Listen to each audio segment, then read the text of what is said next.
Hello guys, Dom here, back with another news roundup, and you're probably wondering why there's a League of Legends minion on my head. I don't have any party hats or anything in the house, and this is my way of celebrating happy 10th birthday to League of Legends. A brilliant milestone, and obviously a fantastic game, and has led me down this career path that I'm doing now. So happy anniversary League of Legends, and I'll come on to some of the celebrations and things a little bit later. For now, let's get right into the news of the past week in the UK and globally, looking at some of the stuff that's happened in esports. I think for me, one of the most exciting things has been the announcement. I mean, we all knew this was coming. This had been leaked.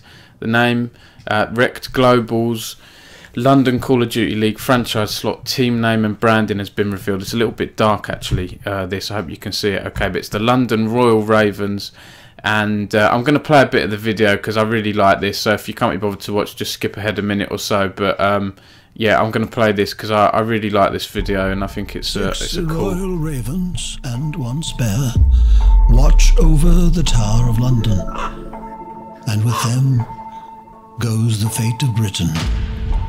They have watched over the kingdom, shielded kings and queens.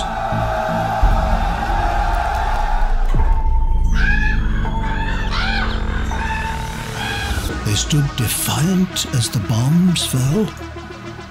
Legend says that the ravens protect us, and if the ravens are lost or fly away, the crown will fall, and Britain with it.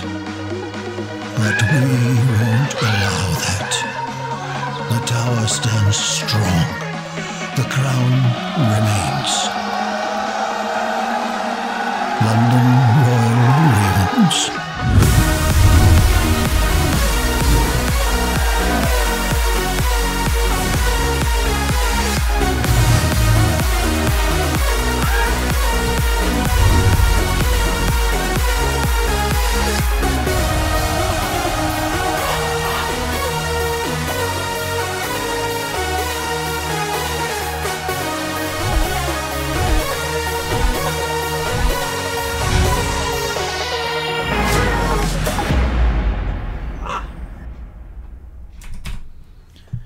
Yeah, so there we go. Oh, so there we go. I really like that.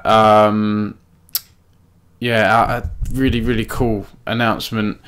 I like the whole theme of the Ravens and that. Even the voice actor, the Royal Ravens, was pretty good. I like it. I'm kind of hyped up. I'm looking forward to seeing how they perform on the main stage. I saw a tweet from Odie, who's the founder of Team Dignitas, who's managing these guys, and you know, his tweet was along the lines of he's looking forward to now, you know, seeing them perform, and is excited about what's next for them. So very excited about that, and good luck to them. Next up, we have got.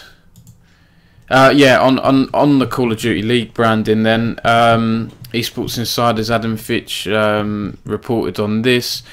The prize pool and the branding for the Call of Duty League is going to be $6 million in its first year.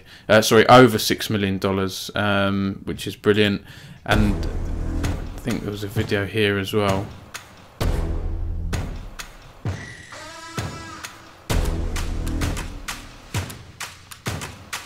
Yeah, so I won't play this whole thing. This is just looking at the different franchise areas, and it's got the branding as well. So that's cool. I think undoubtedly the biggest story over the past week has still been this Hearthstone Hong Kong hoo-ha. Yeah, I mean, I did a post on my site because UK casters, a trio of UK casters responded to the news last week that Blitzchung had been banned for a year for saying, what did he say now?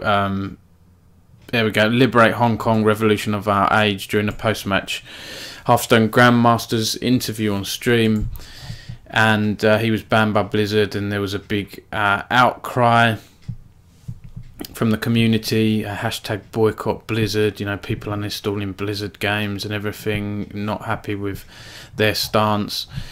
And you know, UK casters spoke out about it, and they basically said that they support Blitzchung's right to protest and don't agree with Blizzard's decision, but you know, it's still their profession at the end of the day, and that they're still going to be Hearthstone casters. I think it was important for them to put these statements out, because we've seen other Hearthstone casters step down following Blizzard's ban of Blitzchung. That's Admiral and Brian Kibler stepped down in response, and you know, if we suddenly see more from the UK casters and people saying, oh, why haven't they stepped down, you know, I think it was important for them to put these statements out. And you can go check this out on Esports News UK or on their Twitter feeds. But in essence, you know, as Derek Brown has said, I'm saddened by the choices made by Activision Blizzard and do not agree with them, but I hope that anyone reading can understand that I can disagree with their choices and still be affiliated with them. That's it in a nutshell. All three casters, Raven, Soto and Derek, have said very similar statements. And following this, following all the boycott and everything, Blizzard backtracked on its penalties handed to Blitzchung. It's now reduced his ban from 1 year to 6 months, and has suspended the two casters in question that sort of interviewed him for 6 months as well, instead of getting rid of them completely. And Blizzard has also given Blitzchung his prize winnings. So they've backtracked, they've done a U-turn. They've obviously, you know, realised that the community reaction is very, very strong, and unless they responded in a certain way, it would have been harder for them to recover later on, especially with BlizzCon around the corner. But Slasher, the prominent esports journalist, he's pointed out that while J. Allen Brack, a Blizzard president, I believe, came out and said that China had no influence on Activision Blizzard's initial decision, the Blizzard Chinese account on Weibo has said, we're very angry and disappointed at what happened at the event. They're talking about what Blitzchung said and do not condone it in any way. We also highly object to the spreading of personal political beliefs in this manner. So which is it? You know, is it you going with the China account? You're going with what Blizzard in the US are saying? As they said, the specific views expressed by Blitzchung were not a factor in the decision we made. I want to be clear, our relationships in China had no influence over our decision. Well, you know, actions speak louder than words, Blizzard, and that's definitely something to consider for next time, because this is mixed messages, and I can understand why the community's angry or confused or both.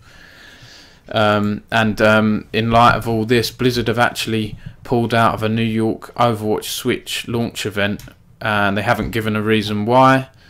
But as Eurogamer reports, if you've been keeping up with the news on the company over the last week, it's not to imagine why they've cancelled. This is going to go on, I think, for a little while.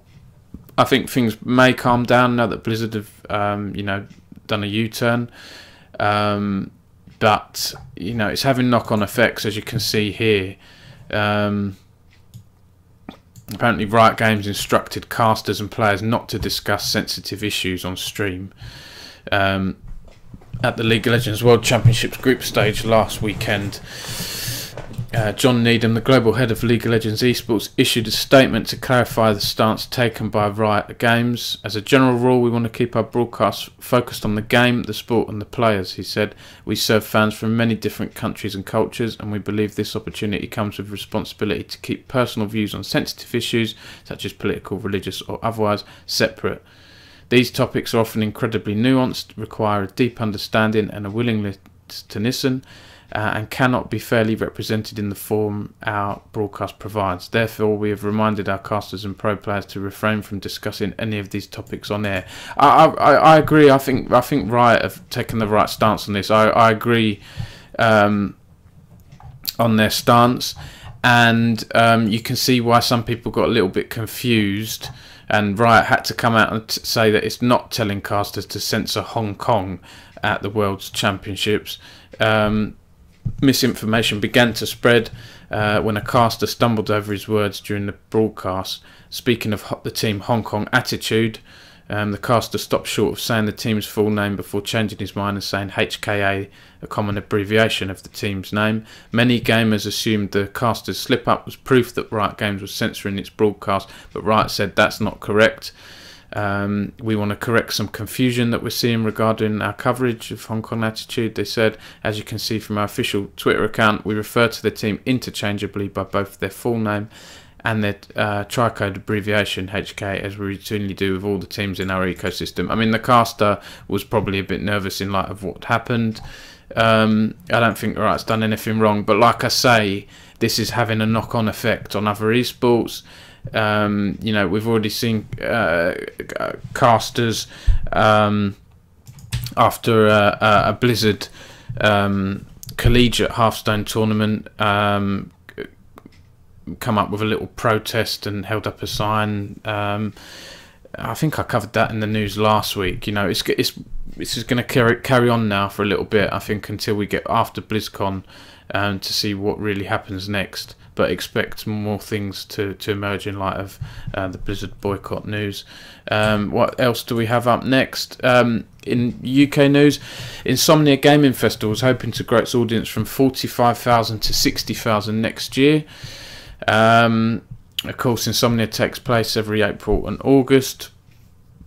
And their organisers have said that the most recent event in August, Insomnia 65, drew a record number of attendees, with many getting involved with esports. They said there was 1,117 participants, forming 156 teams to play over 22 tournaments across the 4 days, winning over 28 grand in cash.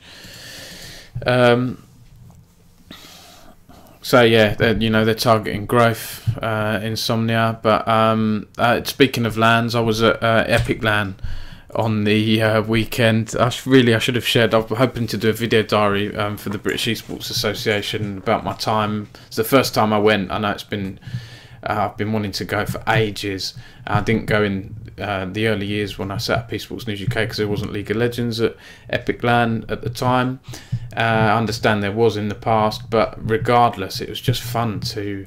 I went with the British Esports team and it was just fun to play games. I played a lot of World of Warcraft, played a lot of League of Legends with the team. We had a lot of fun.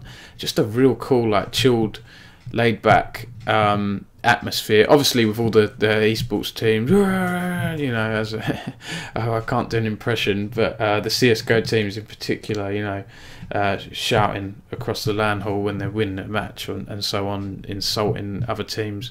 That's to be expected, but it was a lot of fun, very affordable, and I wholly recommend it. And I'm going to be back again. Hopefully I can bring some Esports News UK team members next time. Enough of that anyway, on to the next stories.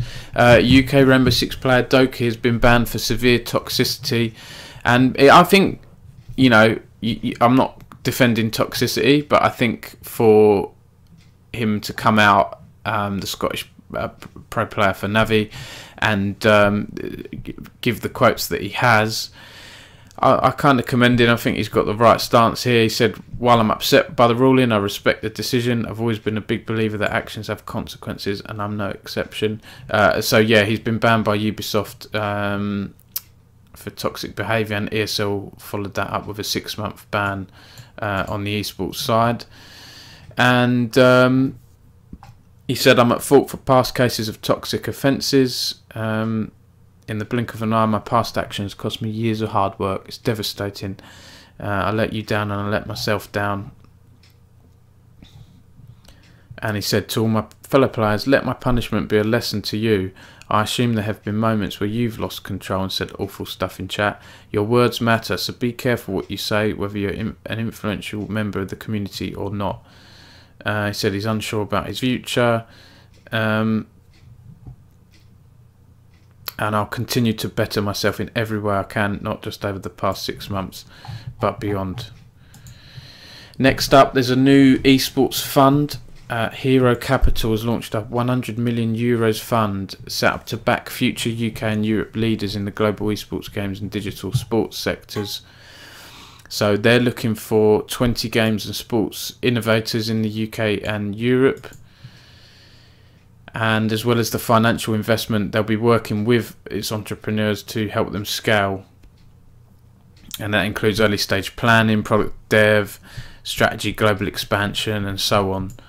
So that's great to see. We've seen other investors, investment funds being set up in the UK and Europe for esports, so another one's not going to hurt, and this has actually got some big names behind it.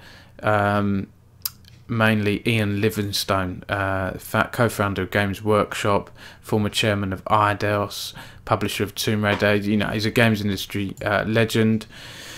And you've got people including Spike Lorry as well, who was the ESL UK co-managing director a few years ago. So that looks interesting, and if you're an esports business or org, you should be applying for things like this. Because look at Excel Esports, they've got funding and they ended up in the LEC. So get funding and the sky's the limit. Here's an interesting thing I saw from P Money, the musician. He's an ambassador of London United, the esports organisation, and they're putting together a tournament on October 31st. They're trying to find the best players to take to the next level, and it's a five-a-side football tournament and FIFA tryouts for London United. There's going to be, it says, become a pro gamer, play with celebrities, so that looks quite interesting. 31st of October. The La Liga.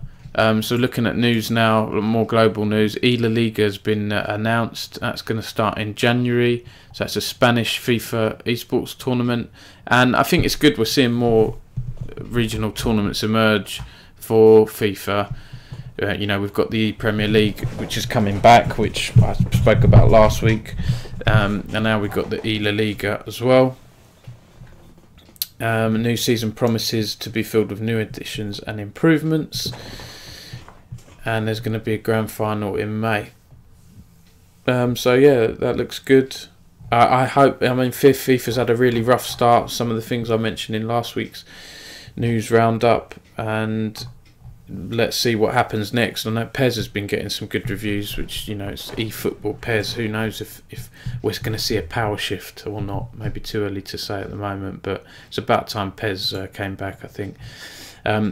World Rally Championship Esports has had its a winner crowned. World Champion Lohan Nexel Blanc won in last weekend's Wales Rally GB. Was it last weekend? No, I think it was 2 weekends ago, sorry. That's the first esports event organised in parallel with a real and official competition in World Rally Championship. So I don't follow this esport closely, but it's good to see we've got more sim racing esports. There's a lot of variety for fans in this area, and yeah, I believe it was a French, I think, yeah, it was a French player who won. And you can see the top 4 there. So congrats to Nexel.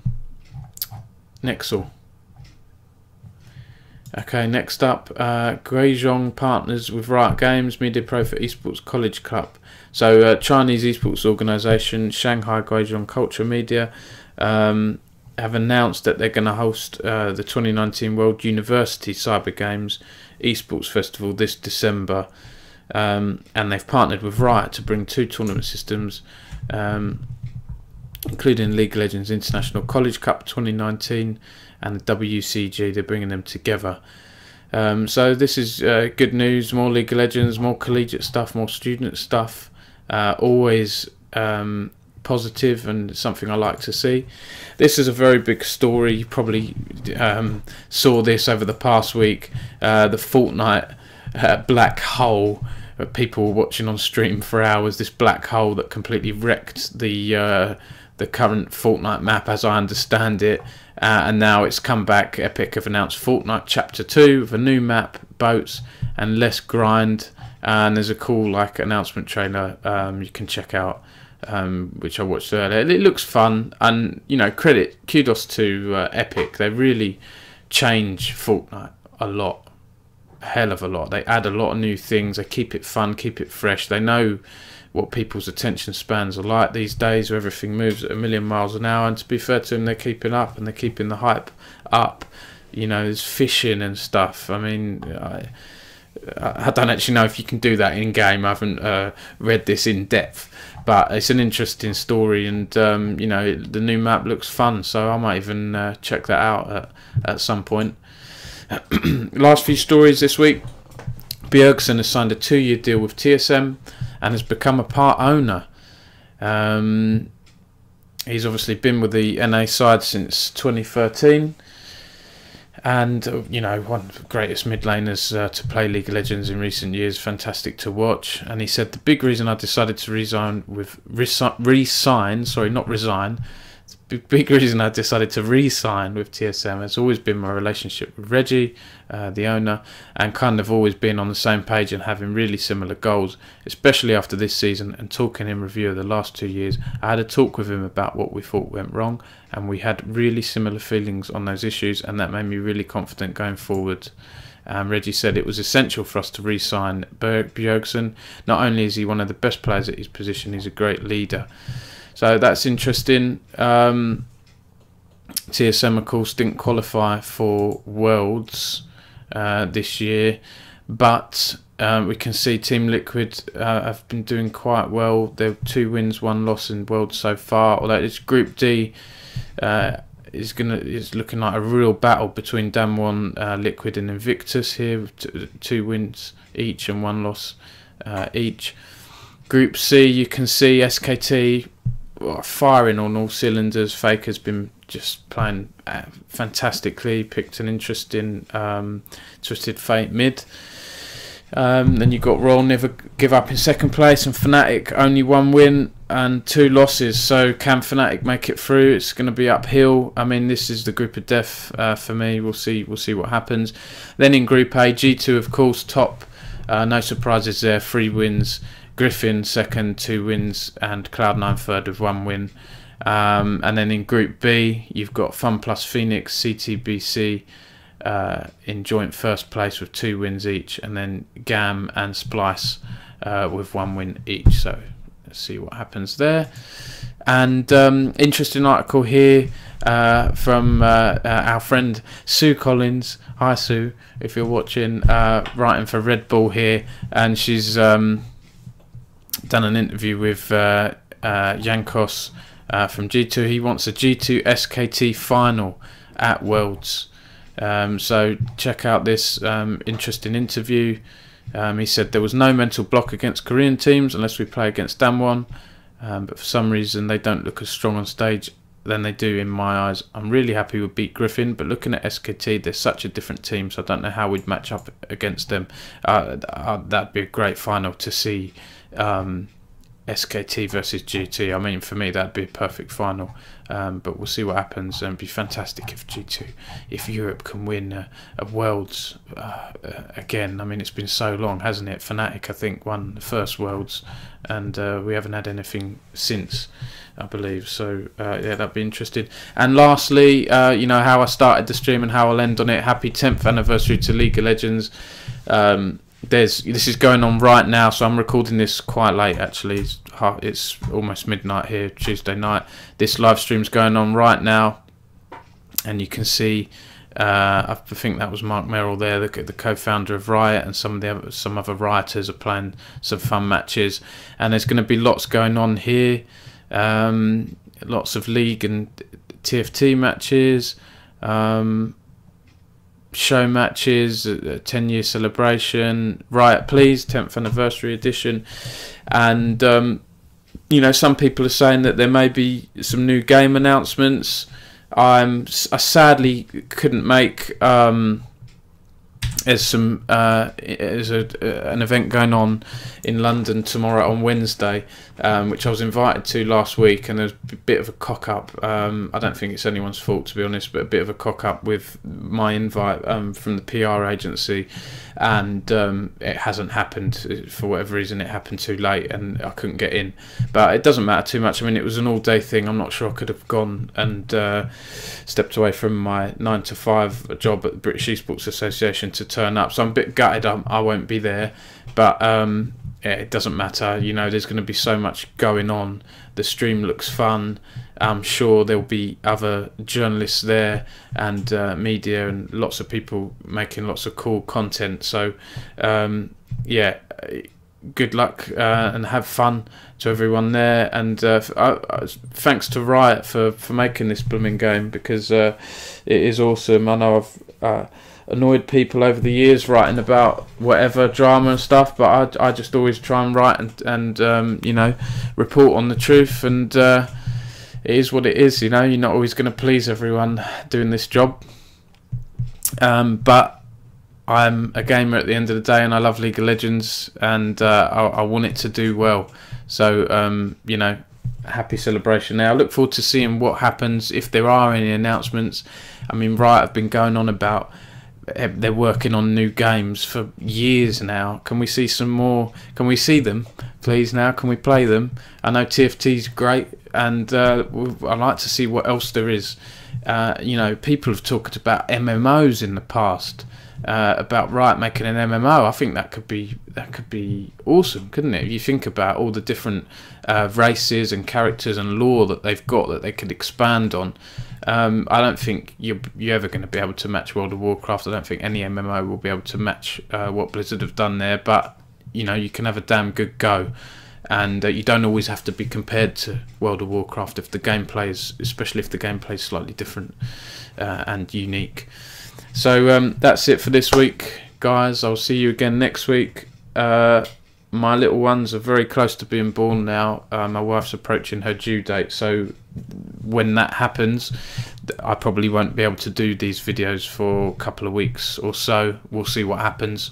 Maybe I can do a quick video if everyone's asleep, but at the same time. But I think that's going to be very, very rare. But thanks again for watching, guys, and I'll see you next time.